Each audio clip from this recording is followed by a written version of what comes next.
Family uninvited me on the trip, but they expected me to babysit their kids while they celebrated. Stick with me while I share my story, and if it touches you, don't forget to support our channel by hitting that subscribe button, dropping a like, and sharing it with the people you care about. I'm Rin, short for Rin, and for as long as I can remember, my family has always put my older sister, Tessa, first. She's the golden child married to Mark, with 2 kids who somehow seem to absorb all her attention. And me?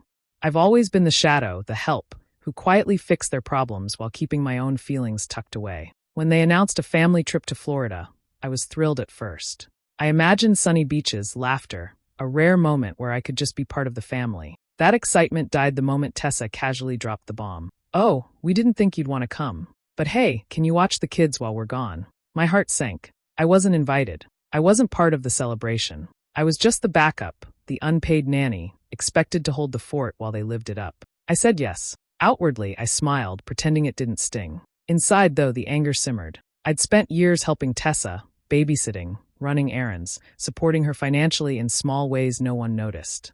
And still this, being left behind, felt like a knife twisting in my chest. The day they drove off, laughing and waving, I felt a strange mix of hurt and clarity. No tears, just a quiet resolve. The house was chaotic, toys everywhere, half-finished meals, laundry sprawled across the floor. But for the first time, it wasn't overwhelming, it was mine to manage. I treated their kids with care, structure, and attention. They opened up, confiding things I hadn't known. Tessa and Mark argued constantly, blamed me for imagined faults, and whispered about my supposed jealousy. My heartbreak shifted into determination. I wasn't just surviving this week, I was reclaiming some dignity, some sense of power. I organized, cleaned, fixed broken things. When Tessa called to check in, I casually mentioned how much better the house felt. I hinted, lightly, that maybe they didn't deserve everything they had. No confrontation, no yelling, just quiet authority. And then I found it.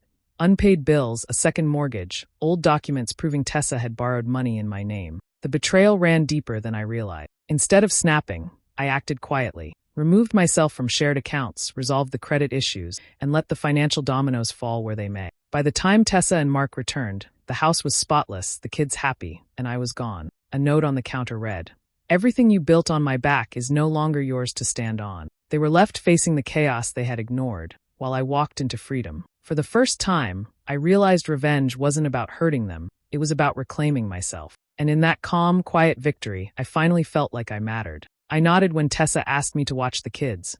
My lips curved into a calm, polite smile. "Of course," I said, though every muscle in me wanted to scream. They thought I was compliant, grateful even, but inside I was anything but. For years, I'd been the invisible support, quietly holding the family together while they celebrated milestones that never included me. I had cooked meals, cleaned messes, and stayed up late rocking toddlers who weren't even mine by blood, all while Tessa and Mark enjoyed their lives as if I was just background. I had lent money, covered expenses when they overspent, and quietly stepped in when problems arose. And now this, being summoned to babysit while they laughed on a beach without me, was the latest in a long line of betrayals. Yet outwardly, I hid every flicker of resentment. I didn't argue, I didn't complain. That would have been too obvious.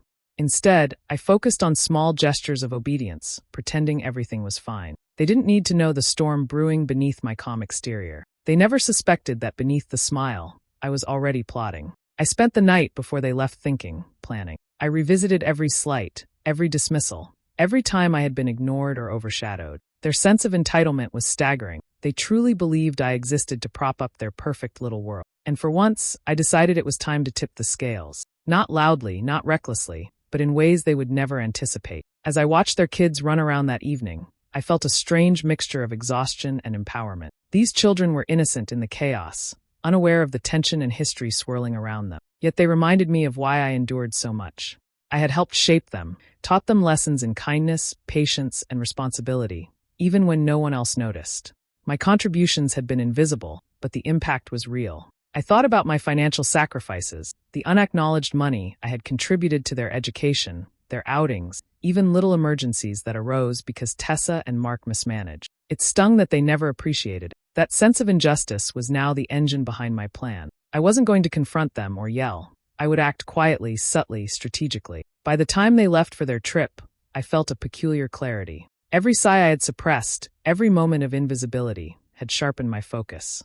They assumed I was meek, compliant, and grateful to hold down the fort. They had no idea that with each passing hour, I would slowly reclaim the authority they had always denied me. That night, I went through the house, imagining small changes I could make, adjustments that would assert control without them noticing until it was too late. It wasn't about punishment yet. It was about preparing the ground, taking stock of what had always been mine but ignored. I had become the quiet strategist, calm on the surface, while beneath me, a plan took shape, a plan that would finally shift the balance. For the first time, the betrayal didn't feel like helplessness. It felt like an opportunity. They had assumed my compliance. Now they would witness my subtle reckoning, in ways both clever and unassuming. And for the first time in years, I felt power coursing through that carefully restrained anger. The morning they left, the air was filled with laughter and excitement. Tessa and Mark barely glanced at me as they hustled the kids into the car, shouting reminders about sunscreen and snacks. Their smiles were wide, voices cheerful, as if I should be overjoyed to be left behind. I stood on the porch, hands in pockets, watching them buckle the kids in. When the car pulled away, I didn't cry.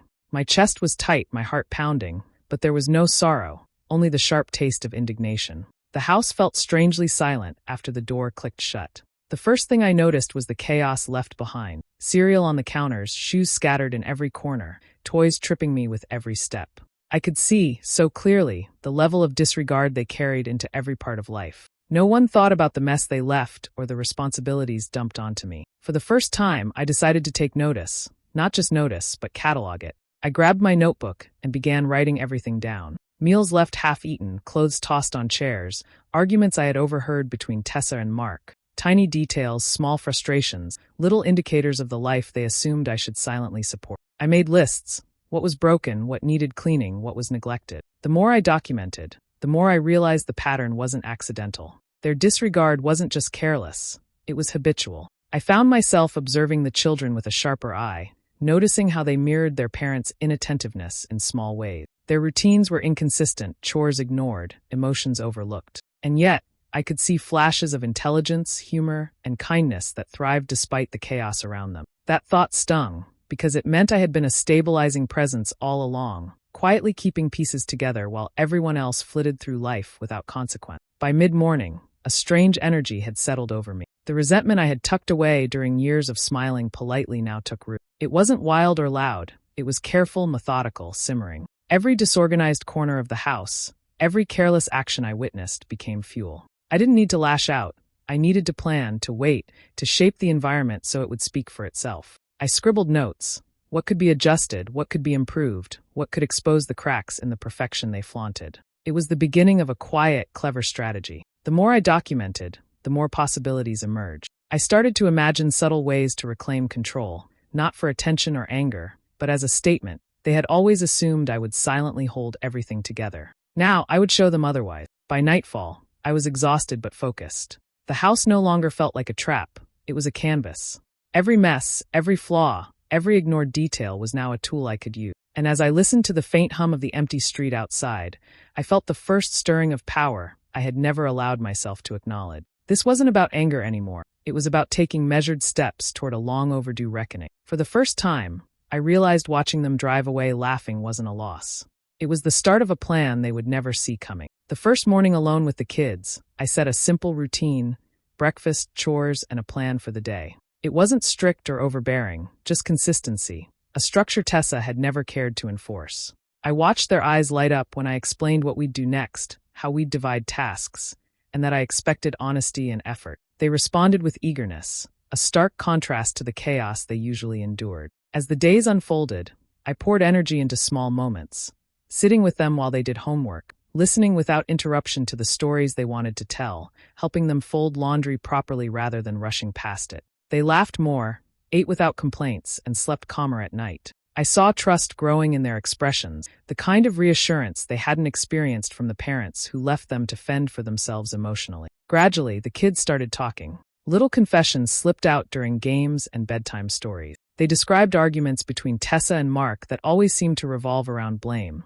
accusations that I was jealous, lazy, or overstepping. I listened quietly, holding in my anger while a hard truth settled. The constant tension they experienced wasn't accidental. My presence had always been treated as optional, resented even, while I carried responsibilities that should have been shared. One afternoon, as we sat at the kitchen table painting, one of them whispered, "I wish Mom and Dad didn't fight so much."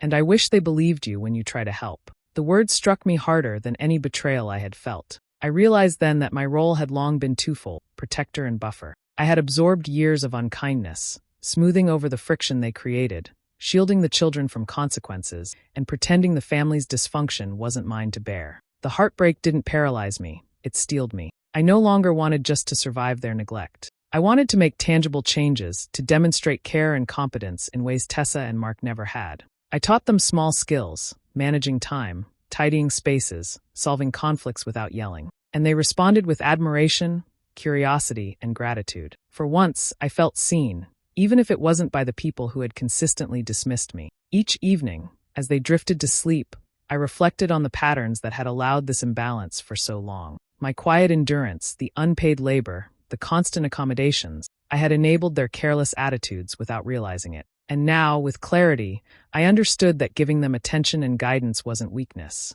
It was evidence of my patience and capability. By midweek, I noticed subtle changes in the children: confidence, empathy, and a sense of security that had been missing under their parents' watch.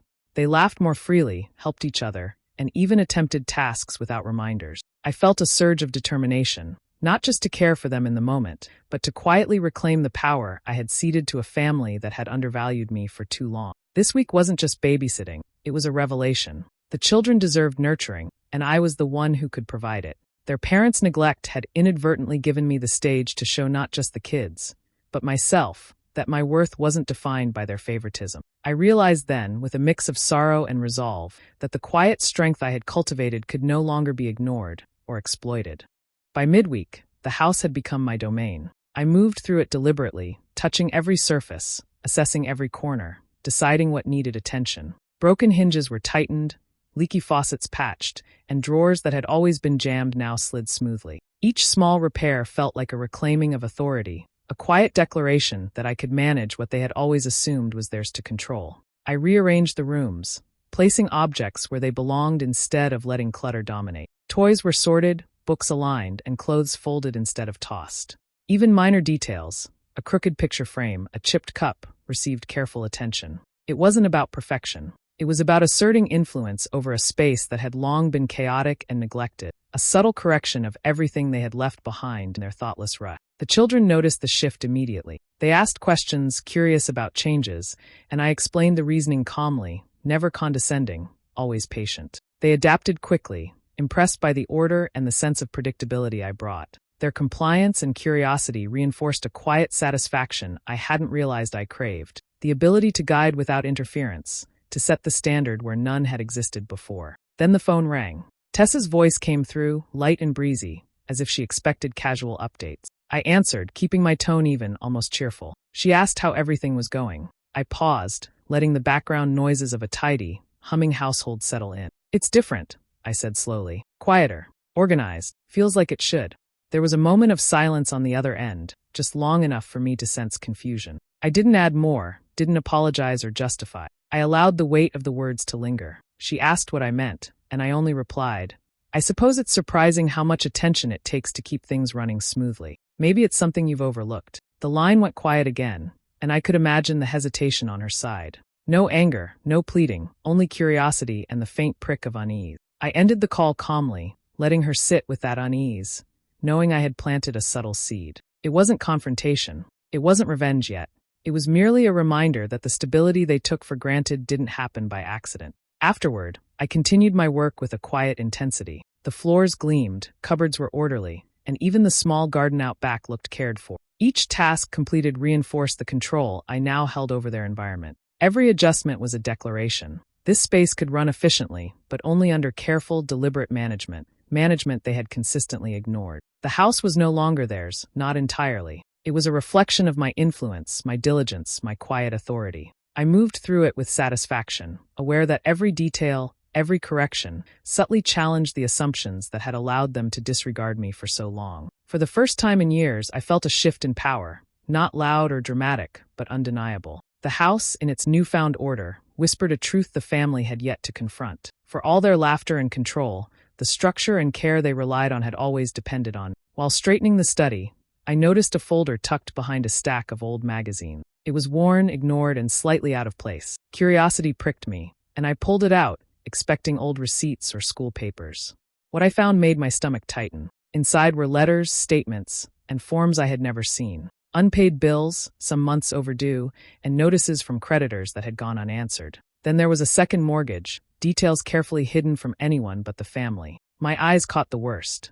Documents showing Tessa had taken out loans in my name years ago, quietly using my identity to cover expenses I had never agreed to. I sank into a chair, heart hammering. I had known favoritism, neglect, and emotional disregard, but this was tangible, undeniable betrayal. The past complaints, the frustration of being overlooked, suddenly had a sharper edge. This wasn't just oversight or carelessness, it was exploitation, calculated and hidden. Every quiet moment I had spent managing their chaos now carried a bitter aftertaste. The money I had lent, the effort I had made, all used as cover for their recklessness. I realized the scale of my own restraint, how much I had absorbed, how long I had pretended to ignore the imbalance, the quiet theft of trust layered over years of everyday neglect. I closed the folder carefully, my mind racing. Anger swelled, but it wasn't raw or uncontrolled. It was focused, purposeful. I wasn't going to scream or confront them immediately. That would be messy, loud, and obvious. Instead, I felt the beginnings of a plan, something precise, strategic, and irreversible. I would reclaim what was mine without handing them the satisfaction of watching me struggle. I checked every document, taking notes on the debts, the unauthorized loans, and the timing of each action. I made mental lists, which accounts I had to sever, which institutions I needed to contact, and the exact steps to protect myself. It was meticulous work, but for the first time in years, I felt a surge of agency. This was no longer about being overlooked. It was about justice, measured and deliberate. The children wandered in and out,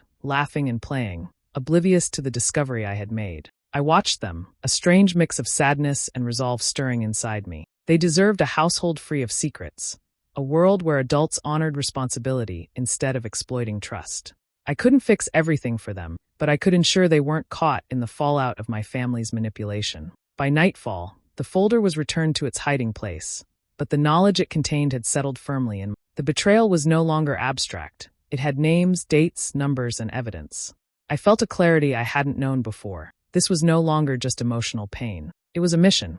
I would act carefully, quietly, without drama, letting the consequences unfold in ways that exposed the truth without giving them a moment to manipulate or deflect. The anger I had long carried now had direction, purpose, and precision. For the first time, the injustice I had endured felt conquerable. And in that moment, I realized I wasn't powerless. The family who had hidden so much from me had underestimated exactly what I was capable of once I chose to protect myself.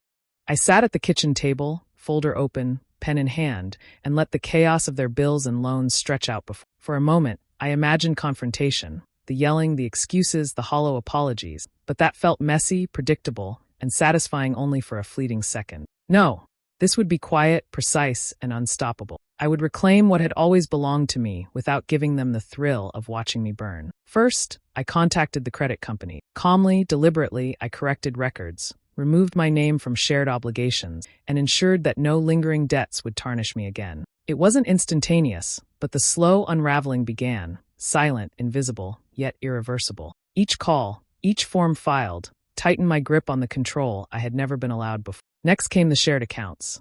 I logged in, checked balances, and methodically disentangled myself from every joint card and online connection. I didn't leave messages or warnings. They didn't need to know yet. I was methodical, measured, and aware of every detail, ensuring the process was clean and indisputable. The accounts were no longer a web binding me to their irresponsibility. They became a boundary I had established for myself. Then I shifted focus to the bills. I let them sit, untouched, unaddressed, knowing the dominoes would fall exactly as they should. No frantic calls from me, no last-minute interventions, only the inevitable consequences of long-ignored obligations. I watched it all unfold in my mind like a quiet chess game, and the thought filled me with calm satisfaction. I wasn't angry in the chaotic sense.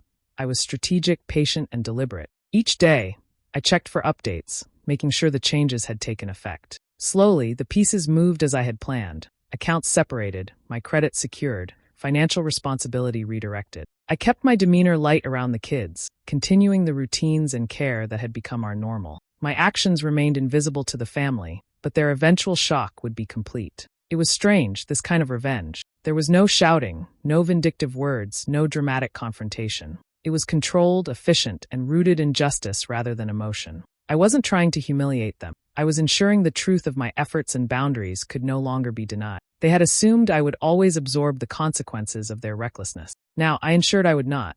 As the week went on, the children thrived under the steady, predictable environment I maintained. Their laughter, their curiosity, their moments of genuine engagement, they reminded me why I endured so much for so long. My quiet acts of reclamation weren't just about money or control. They were about reclaiming dignity, the ability to act without being disregarded. By the time evening came, I leaned back and surveyed the home. Everything was in order. My plan had been executed with care, precision, and discretion. I felt no thrill of vengeance, only a profound sense of autonomy. For the first time, the power I had been denied for years rested entirely in my hand. I hadn't lost my temper, and yet I had finally won. The tires crunched over the driveway, signaling their return. Tessa and Mark stepped out, luggage in hand, expecting the usual disaster. A messy kitchen, scattered toys, chaos in every corner. They had rehearsed complaints, imagined excuses, maybe even rehearsed gratitude for my endurance. What they found instead stopped them in their tracks. The house was immaculate.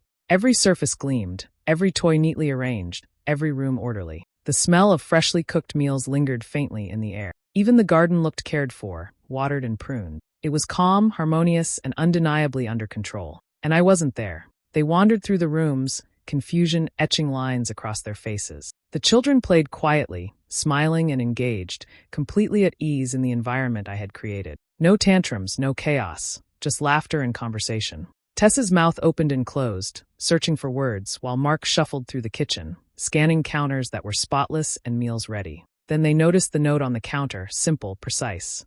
Everything you built on my back is no longer yours to stand on. Tessa's eyes flickered with panic, then disbelief, and finally a flicker of rage. Mark's jaw tightened, but neither of them spoke immediately. They read the note again, hoping for a joke, a trick, anything to dismiss its gravity. But the calm weight of the words made the reality unavoidable. A glance at their phones revealed messages they hadn't expected. Notifications from creditors, banks, and financial institutions. Shared accounts were closed, credit lines altered, and unpaid bills surfaced in alarming detail. Their carefully curated life, which they had assumed depended only on appearances and Tessa's charm, was unraveling. They opened drawers, shuffled papers, scanned letters.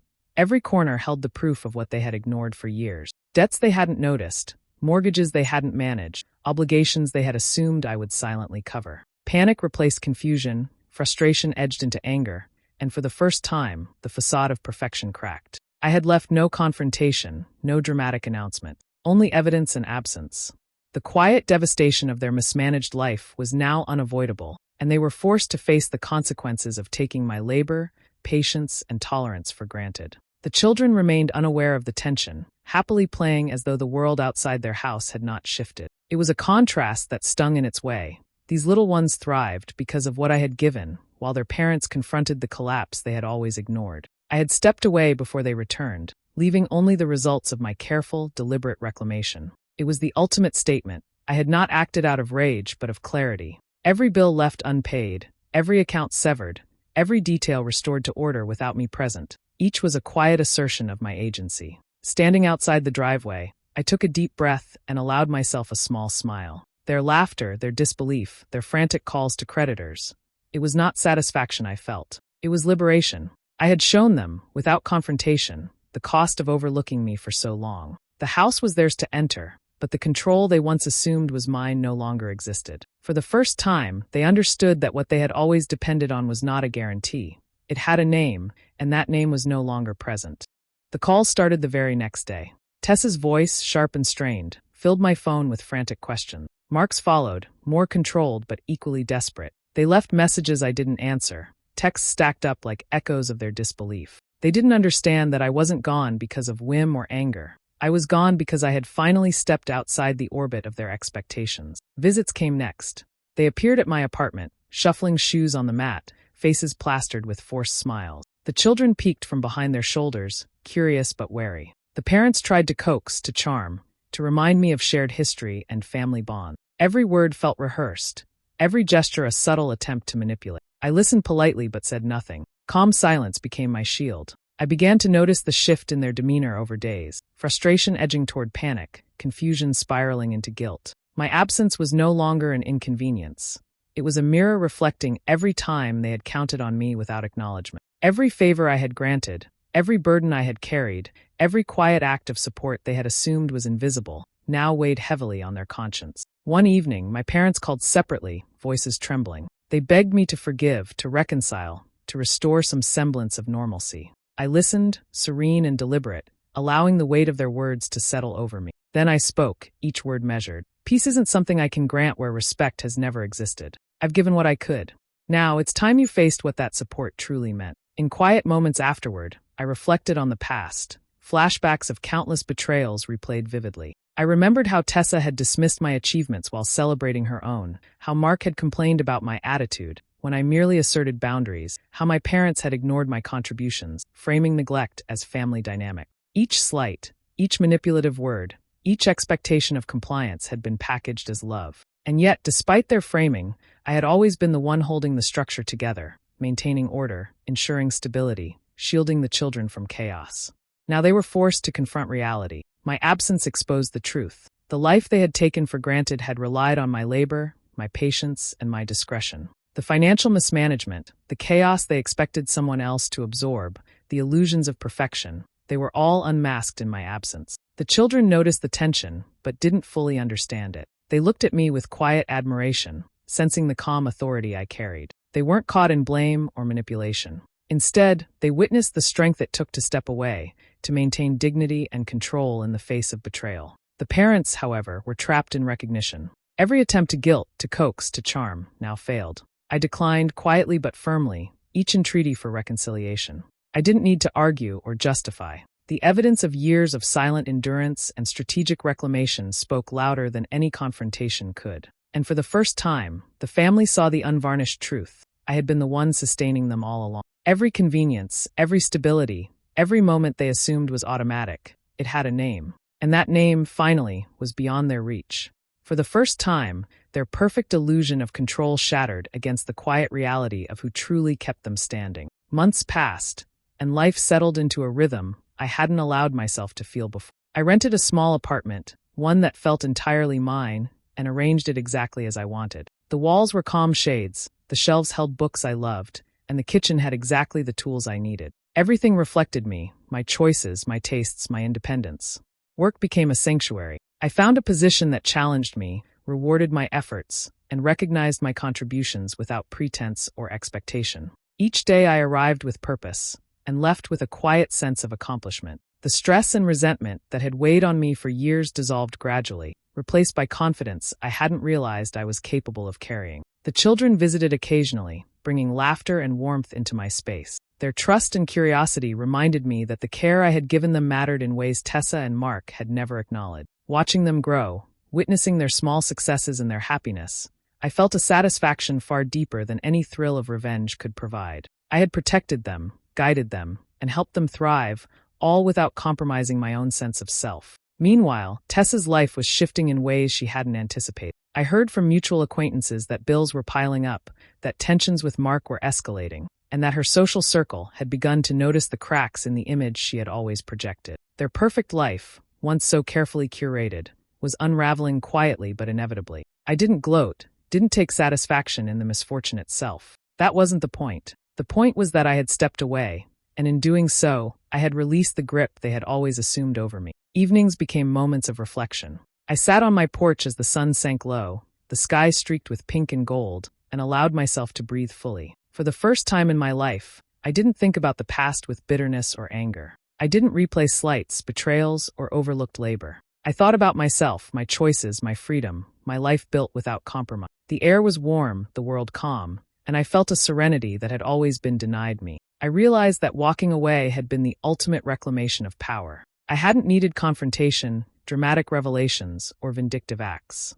Leaving had been sufficient, a quiet, deliberate assertion of agency that spoke louder than any argument ever could. The neighborhood hummed with evening activity, faint laughter from other homes, distant traffic, the soft rustle of leaves. I felt part of it, yet separate, a life entirely my own. I had no desire to return to the drama, no need to engage with those who had underestimated me for so long. Their chaos was no longer my concern. As the last rays of sunlight faded, I leaned back, letting the quiet settle over me. Freedom, I realized, was its own kind of triumph. It required patience, clarity, and restraint, but it carried with it an unshakable strength. I smiled, not at them, not at the past, but at the life I had claimed for myself. For the first time, I thought entirely about my own happiness, my own path, and my own future. And that peace, clarity, and self-possession was the revenge I had longed for. It was real, enduring, and entirely mine. Do you think I did the right thing by walking away, or should I have tried to forgive them? I'd love to hear your thoughts. Share your opinion, and don't forget to subscribe for more stories like this.